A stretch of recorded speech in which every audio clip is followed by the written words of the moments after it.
काली ननंद का जादुई दर्पण। अम्बे तू है जगदम्बी काली, जय दुर्गे खप्पर वाली, तेरे ही गुण गाएं भारती ओ मैया, हम सब उतारे तेरी आरती। हे माँ, तेरी कृपा मुझ पर और मेरे परिवार पर ऐसे ही बनाए रखना। सुबह के 9 बज गए हैं और अभी तक तेरी पूजा खत्म नहीं हुई है। पता है ना, आज तुझे लड़के वाले देखने आ रहे हैं। जा उठ जा और जाकर ढंग से तैयार हो जा। माँ जी, ये आप किसे कह रही हैं? ये भले ही कितने भी अच्छे कपड़े पहन ले और कितना ही मेकअप कर ले, रहेगी तो काली की काली ही। तेरी वजह से अब तक 5 रिश्तों ने शादी के लिए इनकार कर दिया है। कम से कम आज तो हमारी लाज रख लियो। तृप्ति का रंग काला होता है, जिसके चलते हर कोई उसके काले रंग का मजाक उड़ाता। यहाँ तक कि तृप्ति की माँ और भाभी भी हमेशा उसके काले रंग का मजाक उड़ाते।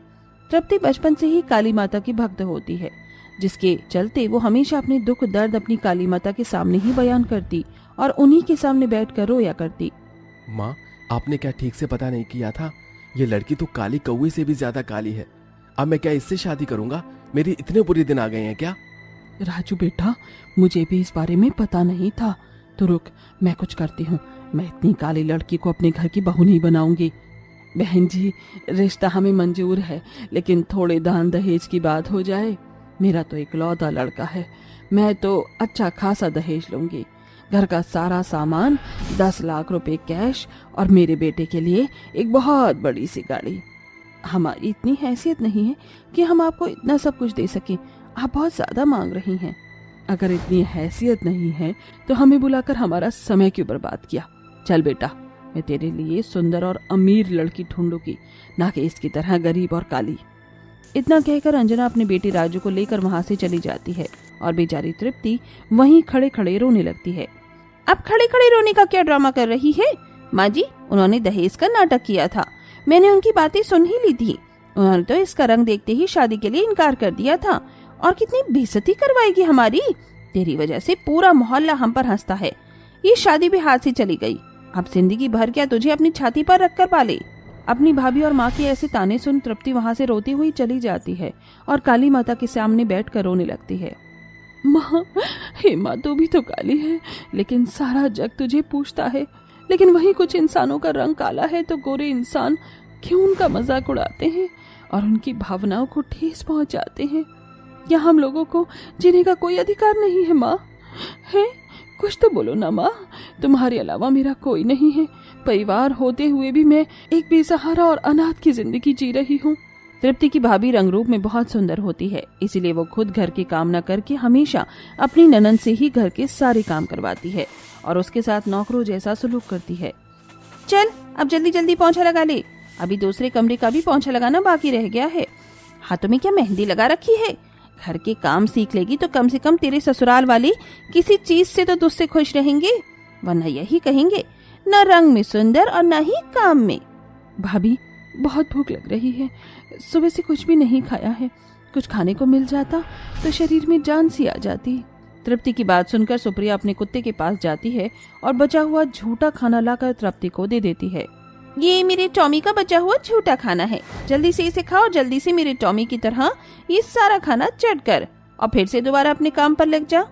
अपनी भाभी को ऐसा करता देख अब तृप्ति से बर्दाश्त नहीं होता और वो रात होते ही अपने कपड़ों का एक झोला बांधती है और घर से भाग जाती है।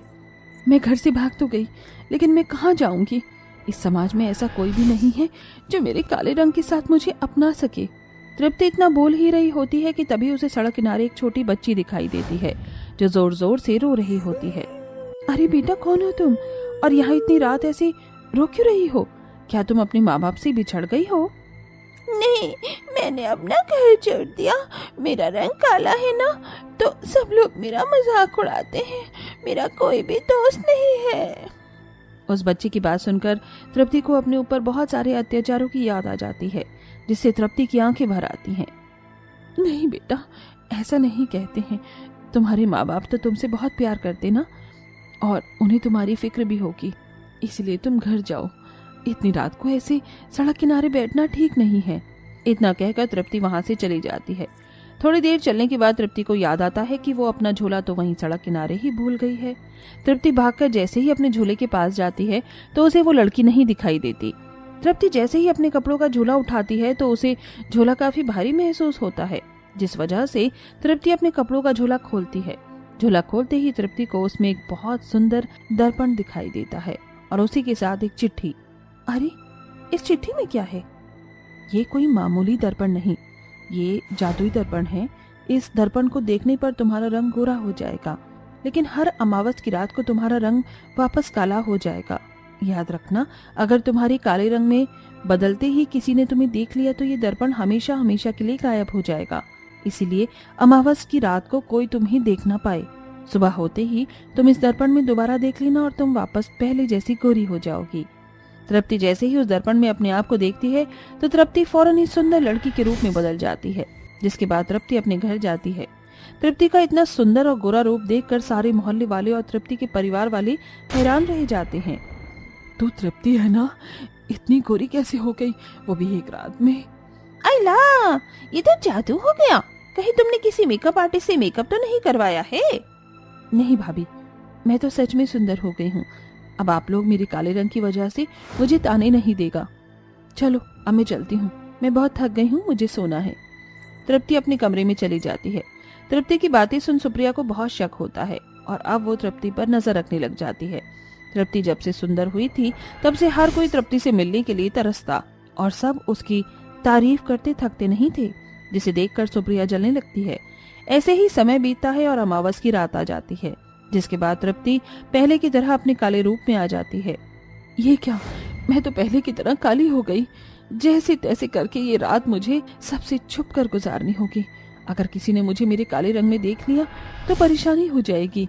तृप्ति जल्दी से सोने चली जाती है। सुबह होते ही तृप्ति जल्दी से आईने में खुद को देखती है और पहले की तरह गोरी हो जाती है। लेकिन इस बार तृप्ति को ये नहीं पता होता कि ये सब करते हुए उसे उसकी भाभी सुप्रिया देख लेती है।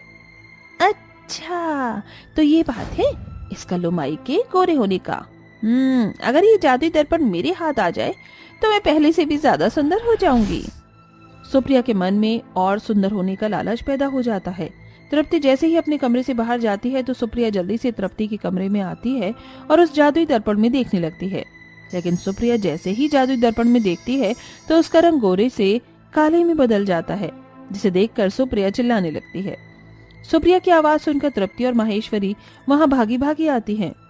सुप्रिया बहू, ये क्या, तू काली कैसे हो गई? ये सब कुछ उस जादुई दर्पण की वजह से हुआ है। तृप्ति भी इस जादुई दर्पण की वजह से इतनी सुंदर हुई थी तो मैंने सोचा कि मैं भी जादुई दर्पण की वजह से सुंदर हो जाऊंगी, लेकिन मेरे साथ तो उल्टा ही हो गया। भाभी, ये आपके लालच का नतीजा है। आपने बुरे मन और लालच से दर्पण में अपने आप को देखा, इसीलिए आपके साथ ऐसा हुआ। इससे पहले ये दर्पण किसी और के हाथ लगे और वो इसका गलत फायदा उठाए, इस दर्पण को मैं हमेशा हमेशा के लिए तोड़ देती हूँ। तृप्ति उस जादुई दर्पण को तोड़ देती है। तृप्ति का रंग गोरा ही रहता है, लेकिन वहीं सुप्रिया हमेशा हमेशा के लिए काली हो जाती है और उसे अपने कर्मों की सजा मिल जाती है। छोड़ दो हमें, मत मारो, हम पर रहम करो, हम गर्भवती हैं। कैसे छोड़ दे तुझे? क्या कहा था तूने कि तू हमें पैसे नहीं देगी? अगर तू पैसे नहीं देगी तो हम लोग शराब कहाँ से लाएंगे? आज हम इन्हें नहीं छोड़ेंगे। इतना कहकर सुधीर, अनूप, गगन अपनी तीनों गर्भवती पत्नी माधवी, नंदनी और रमा को डंडे से मारने लगते हैं। ये तीनों भाई एक नंबर के शराबी और जुआरी होते हैं, जिसके साथ ये कोई काम भी नहीं करते और पूरा दिन शराब पीकर इधर से उधर पड़े रहते हैं। ये तीनों अपनी पत्नियों को मार ही रहे होते हैं कि तभी वहां उन तीनों बहू की सास कलावती आ जाती है और अपने बेटों को मारने लगती है। तुम तीनों को शर्म नहीं आती अपनी गर्भवती पत्नियों को मारते हुए? उनके पेट में हमारे वंश के निशानी पल रही है और तुम तीनों उन्हीं को मार रहे हो। तुम तीनों की शराब और जुए की आदतों ने तुम्हें पत्थर दिल बना दिया है। निकल जाओ मेरे घर से। हाँ हाँ, जा रहे हैं। वैसे भी हमें यहाँ किसी से मतलब नहीं है, हमें तो बस अपने आने वाले बच्चों से मतलब है। इतना कहकर तीनों भाई वहां से निकल जाते हैं, जिसके बाद कलावती अपनी तीनों बहुओं को उठाती है और उनकी चोटों पर दवाई लगाती है। बहू, तुम तीनों रोना बंद करो और मुझे माफ कर दो। मेरी वजह से तुम तीनों की ऐसी हालत में भी क्या क्या तुम्हें सहना पड़ रहा है। माँ जी, आप माफी मत मांगिए। हम तो भगवान का शुक्र अदा करते हैं कि हमें आप जैसी सास मिली है, जो हमारी सास कम माँ ज्यादा है।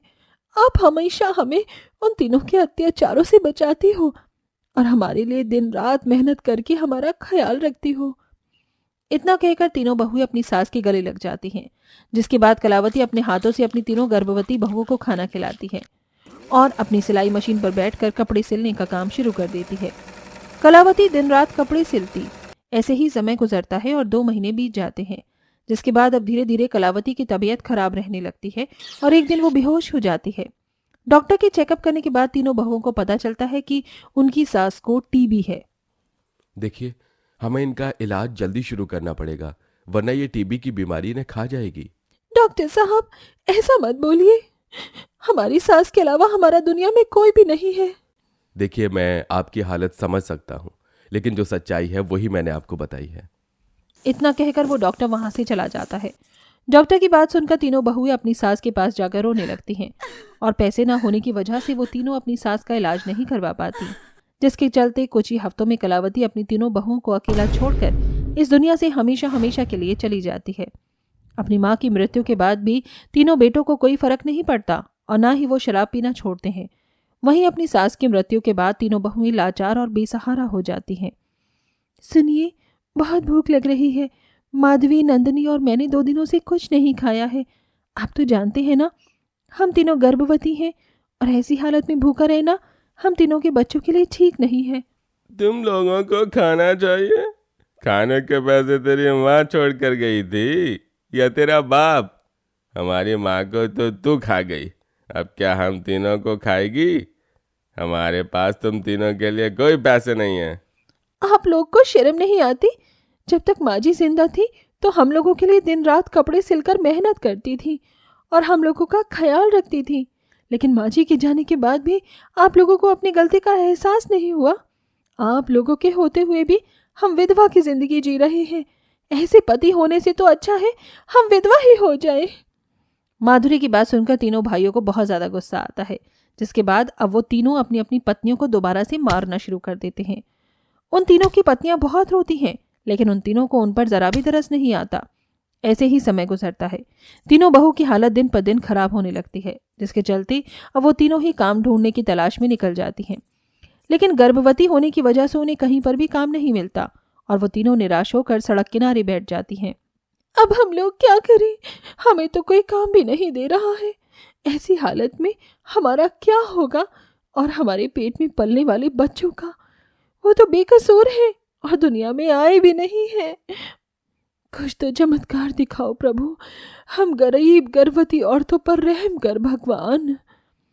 रमा इतना बोल ही रही थी कि तभी माधवी को सड़क किनारे कुछ लोग दिखाई देते हैं जो ट्रैफिक सिग्नल पर रुकने वाली गाड़ियों से भीख मांगते हैं, जिसे देखकर माधवी अब अपने आने वाले बच्चे के लिए मजबूर होकर सड़कों पर भीख मांगना शुरू कर देती है। वहीं नंदिनी और रमा भी फैक्ट्री में माल बनाने का काम करती हैं, जिससे वो तीनों 2 वक्त की रोटी खा पाती हैं। वो तीनों हमेशा काम करते हुए अपनी सास को याद करती थीं और याद करते हुए उन तीनों की आंखें भर आती थीं। ये आंधी, क्या जो बीच रोड पर खड़े होकर भीख मांग रही है? तुम गरीबों को इसके अलावा कुछ आता भी है या नहीं? बड़ी सी गाड़ी देखी नहीं और उसके नीचे आकर मरने का नाटक करती हो और हम लोगों से पैसे वसूलती हो। चल हट रास्ते से। गाड़ी वाला माधवी को इतना कहकर चला जाता है, जिसके बाद अगर आज हमारी माँ जी जिंदा होती तो हमें कभी भी ऐसा काम नहीं करना पड़ता। वो हमेशा हमारा ख्याल रखती थी और हमें जरा भी तकलीफ नहीं होने देती थी। माँ जी, आप क्यों हमें छोड़कर चली गई? माधवी सड़क किनारे अपनी सास को याद करते हुए रो रही होती है। वहीं दूसरी तरफ नंदिनी और रमा का भी यही हाल होता है। तुम्हारे हाथों से तो बहुत खून निकल रहा है, अपना हाथ दिखाओ, मैं तुम्हें ये कपड़ा बांध देती हूँ।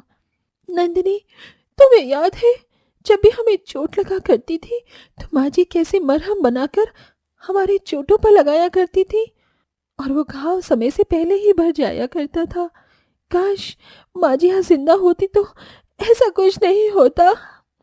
कलावती को गुजरे हुए काफी समय हो गया था, लेकिन कलावती की तीनों बहुएं अपनी सास को भूल ही नहीं पाई थी। ऐसे ही समय गुजरता रहता है, लेकिन उन तीनों के पति को बिल्कुल भी फर्क नहीं पड़ता। वो तीनों रोज अपनी पत्नियों को पैसा और खाने के लिए मारा करते और वो जो भी मेहनत से पैसे कमाती उनसे छीन कर जाकर अपनी शराब में उड़ा देते। ऐसे ही कुछ महीने बीत जाते हैं और एक दिन, पैसे दे दो ना, मैं गर्भवती हूँ, अगर भूखी रहूंगी तो मेरे बच्चे की हालत खराब हो जाएगी। भगवान के लिए रहम करो और कुछ पैसे दे दो। मैं जानता हूँ तुम जैसी औरतों का प्रेग्नेंट होने का झूठा नाटक करती हो और लोगों से पैसे मांगती हो। अगर पैसे कमाने का इतना ही शौक है तो जाकर धंधा शुरू कर लो, इसमें बहुत पैसे हैं। वो बाइक वाला इतना बोलकर माधवी को नीचे धक्का दे देता है। माधवी के गिरते ही ट्रैफिक सिग्नल ग्रीन हो जाते हैं और सारी गाड़ियां चलने लगती है। माधवी को कुछ समझ नहीं आ रहा होता कि वो कहाँ जाए कि तभी माधवी की टक्कर एक गाड़ी से हो जाती है और माधवी का एक्सीडेंट हो जाता है। आसपास के मौजूद लोग माधवी को अस्पताल लेकर जाते हैं।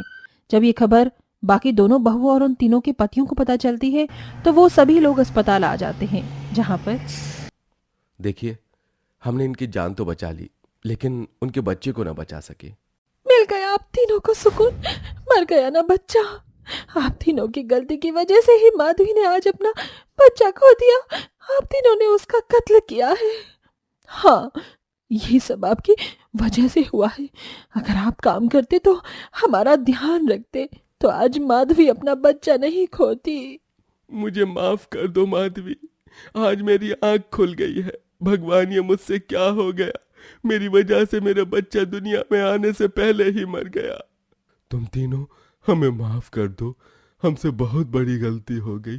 आज के बाद हम लोग शराब को छोड़ देंगे और तुम तीनों का बहुत ध्यान रखेंगे।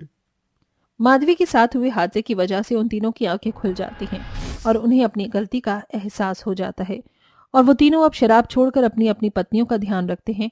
कुछ ही हफ्तों बाद नंदनी और रमा अपने बच्चों को जन्म देती हैं और वो तीनों बहुएं मिलकर उन दोनों बच्चों को पालती हैं और उनके पति अब घर का गुजारा चलाते हैं।